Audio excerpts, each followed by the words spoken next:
So our reawakening to the light that Nathan read about can take a variety of forms in our life. And whatever form it takes, whatever outward form, inwardly, that moment we have is the same. Our higher self gives us an energy that actually comes into our heart and gives us that spark of light that is the gift from Spirit. And that light begins to shine oh so very brightly. The light of the self awakens and brings that divine consciousness into our life. And it is in that light that we glimpse our true nature, that we can see that divinity in all things, including ourselves. Now, usually, of course, that glimpse goes like that. However, it's enough for us to turn away from the illusion of life and to draw us on that search for that divinity that lies within. We just need to move beyond the shadow of our ego and the world as it closes in on around us. We need to see beyond that. That's the first step in our journey home, the journey that leads us to that full awakening of our own true divine nature. And light is the most common metaphor in most traditions that lead us to finding that divine nature within. The idea of light at this time of year in particular stems from the ancient inspiration of the winter solstice. And the winter solstice, also known as midwinter, it marks the day where it's the shortest period of daylight and the longest night of the year. It reminds us that the light will dispel the darkness, both literally and metaphorically.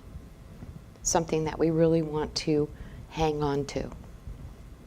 Celebrations during this time of year vary from culture to culture and mainly symbolize light and a recognition of birth or rebirth. And that involves festivals, it involves gatherings, rituals, all kinds of different things. So many cultures celebrate or already have celebrated a holiday near the winter solstice. There's Christmas, there's Hanukkah, there's Diwali, there's Kwanzaa, there's New Year's, and many other sacred festivals as well. A couple of things that all of these celebrations have in common, in addition to the light, are gratitude. Gratitude for all that we have truly been blessed with. It's about spending time with loved ones, feasting, singing, dancing, all of those wonderful things, just being together and sharing that love and that inspiration, sharing that light, that wisdom. Winter solstice holidays have been with us for thousands of years. It began at the dawn of agriculture among people who depended upon the return of the sun for their livelihood. At the origin of these celebrations, there was a fear that the failing light wouldn't return unless humans intervened. Unless humans intervened via a celebration or a vigil or some type of celebration. So no one's really sure exactly how long humans have recognized winter solstice and honored it as a main turning point. It is, however, assumed by some that it began with the Mesopotamians and their 12-day festival of renewal.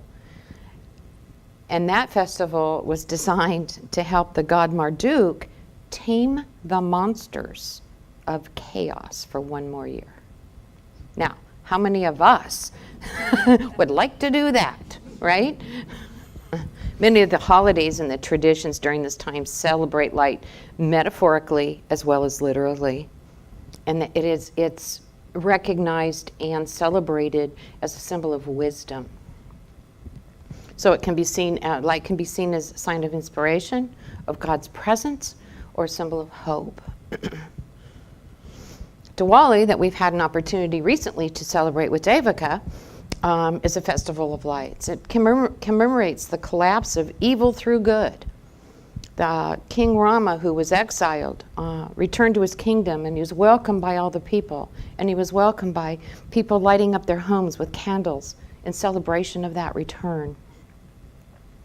We have Hanukkah. It's another festival of lights. It's a Jewish festival celebrated, focused on an historic event. The rededicating of a temple after driving out the Greek invaders who desecrated it. And according to the story, there was only enough sacred oil in that temple to burn for one night, and yet that oil burned for 8 long days. It's not a celebration of literal light, it is a celebration of spiritual light. It's a month of fasting from dawn to sundown in the religion of Islam. It's one of the 5 pillars of Islam, actually. It's a mandatory act of faith. And Ramadan is meant to remind people of the blessings of food, of the spiritual benefits of refraining from food and water during the daytime hours, during that entire holy month. And at the same time, food is to be donated to the poor, to the orphans, to the widows. Beautiful thing. And then Christmas, which I know most of us are probably very familiar with. And that entails a massive display of light. We illuminate our Christmas trees. Ours is pretty sad right now, you guys. So let's keep an eye on it, all of us, just in case. But we illuminate our Christmas trees. We decorate our houses and our gardens with strings of light. We burn candles throughout our homes. There's logs in the fireplace. We light up city streets, right? It's all about that light. Symbolic significance of light in Christianity recognizes that light as wisdom. And being in the dark has always meant being in ignorance or being in fear. Whereas being illuminated or having a luminous soul means understanding the true meaning of life. Part of the Christian lore of light at this darkest time of year has meant living in God's light. Christmas is an inner experience, an inner birth and rebirth.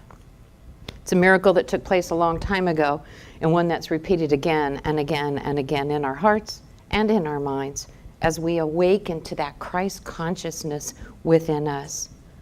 This is a light that guides us, revitalizes life, signifies a love which blesses and which heals. Kwanzaa is another festival, and it provides an ethnically meaningful celebration of light. Like Hanukkah, Kwanzaa is a week-long celebration, and it features light utilizing candles, also gifts, and the harvest foods of Africa. That holiday is an opportunity to focus on moral values that have their origins in the African village tradition. What I really love about Kwanzaa is that each of the 7 days is dedicated to one of the one principle. First one is unity, self-determination, collective work and responsibility, cooperative economics, purpose, creativity, and of course faith. That holiday concludes with a community feast featuring traditional African food, ceremonies, honoring their ancestors, assessing the old year, and committing to the new year. They've got performances and music and dancing, and it's just a big, huge, beautiful celebration. And it's just one more festival and one more celebration that we here in America have the opportunity to enjoy and explore and have fun with and learn. And that's what life is about, is it not? If we expect everyone on this planet to get along and to be one, we need to understand, we need to learn, we need to know. And this is one way we can do it, is by looking at all the different celebrations that people have and looking at what we have in common, not what we have that's so darn different. Because the truth is we have more in common than not. These festivals will also help us end the fear that there's not enough, that the light, that the wisdom is available for everybody who's open to it, who's willing to receive. Whatever we choose to celebrate, we want to ignite those lights in ourselves, in our community, and in the world. We want to share it with the entire human family. This miracle of light asks us to bring light into the dark places in ourselves and in the world, even when we think we can't. Maybe especially when we think we can't. It asks us to continue to shine our light where there seems to not be enough, or where things don't seem to necessarily look like we think they should. It's all about perception, isn't it? So we want to speak the miracle of light as one of great faith and of our steadfast belief in a higher purpose, in divine order. We want to know that that is the truth. For people all over the world, these holidays have the opportunity, the possibility to remind us that darkness must always yield to the light. The sun does come back. Spring always follows winter. And we can help that process. We can help that process by loving each other, by living our life as a candle, dispersing that darkness, by being that light in the world. And I believe that we are called to do that, to be that light. And as we do that, it's important also not to forget to honor the darkness. Darkness in our life is absolutely necessary. It will pass, always does, and we can always look forward to the light. We learn from our most difficult, trying times in life. Being in the darkness allows time for reflection, allows us the opportunity to let go, to recognize and then let go of that which no longer is serving our best and our highest good. And if you think about it, if it weren't for the darkness, we wouldn't even recognize that light. How could we? Sometimes we forget that being in the dark is a natural part of being human, and that stress can be creative. Everything in life has been created by elements stressing other elements until something new was born. You've heard the adage, a diamond in the rough, and that comes from stress. I mean, you think about how that coal and rock is stressed by nature until it becomes that diamond. And we're like those diamonds, waiting to be uncovered, waiting to be polished, so we can too reflect our true nature. I don't remember who said change is inevitable, but growth is optional, but isn't that the truth? Sometimes we need to stress ourselves to make forward progress in life. And until and unless we have some stress, we remain stuck in our own darkness. We need to be pushed out. So if you want to deeply connect with that light within you, it will require some internal shifts and some external changes.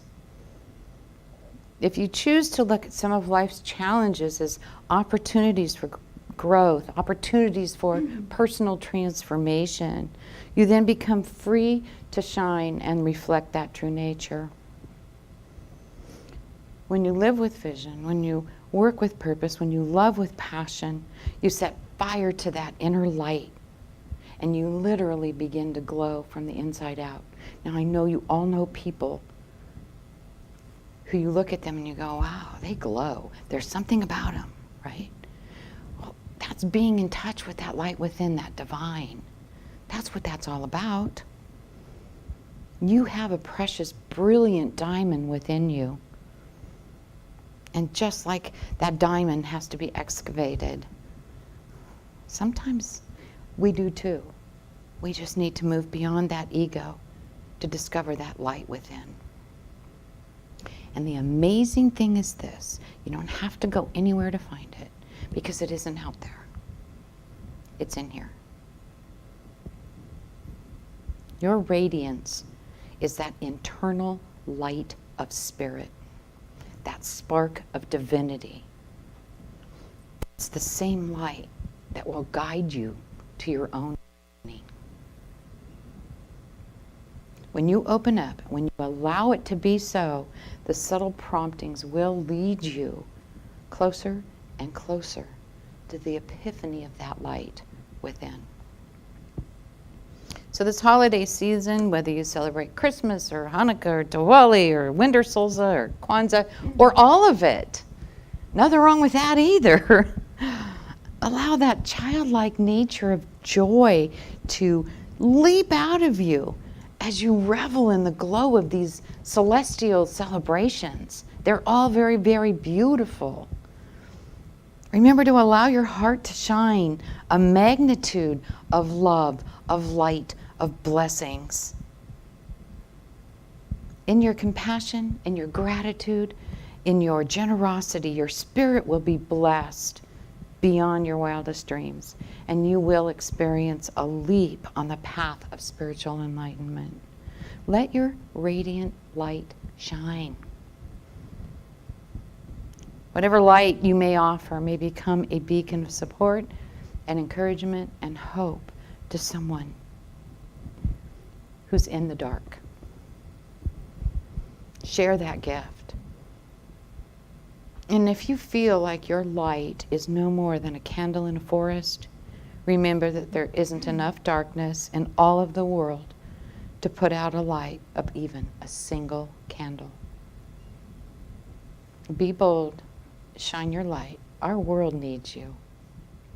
Thank you for being here while I shared this truth as I understand it.